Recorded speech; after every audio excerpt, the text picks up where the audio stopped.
welcome to another of my conquest guides. Today we'll go over the Sector 4 feat all Hutt Cartel, which requires us to get 50 kills with Hutt Cartel units. For Jabba owners this won't pose much of a challenge, but for those without him we'll have to predominantly rely on Cad Bane.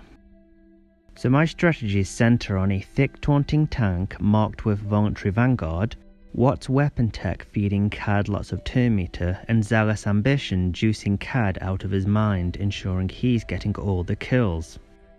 I have 3 consistent lineups to showcase, with the first being the most reliable, allowing me to utilise Cad to 1% stamina. We'll be using the Tusken Datacron node as they have no AoEs. So my first lineup uses Embo lead with Cad, Watt, Grief and Malak. Why Embo lead? Other than being Hutt Cartel himself, Embo's contract is easy to trigger, only requiring us to damage enemies without buffs 15 times, and payout provides a huge bump in offense, 50%, plus bonus damage equal to 7% of the enemy's protection when bounty hunter allies use a basic.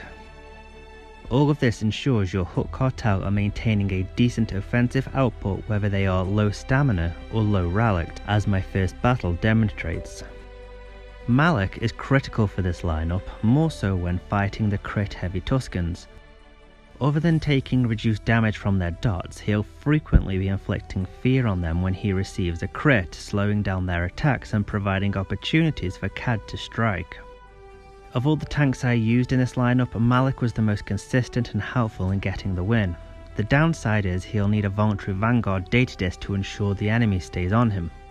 Grief is in this lineup for his basic that deals damage twice, which will help to get to payout faster, and his special that provides a nice boost of turn meter once at payout.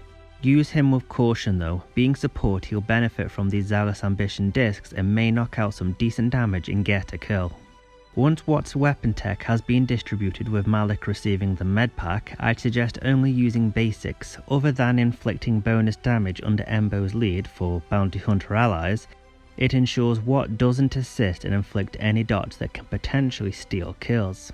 This is also why I excluded Boba, as his basic inflicts dots.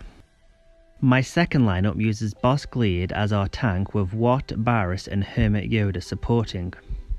The latter are there purely to keep Bossk alive. Barris' Zeta in particular is key in achieving this, especially as Bosk's stamina depletes.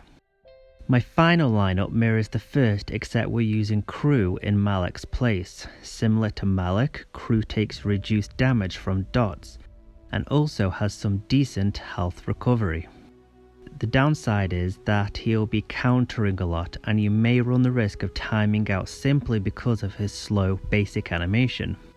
If you want to maximize the potential of these lineups and knock this feat out in one sitting, spread your battles amongst the 3 tanks or which other tanks you go with.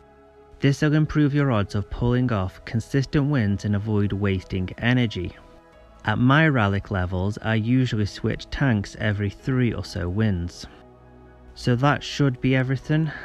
As always, timestamps for my battles are in the description, and if you have any questions or suggestions, let me know below or find me on Discord. Till the next video.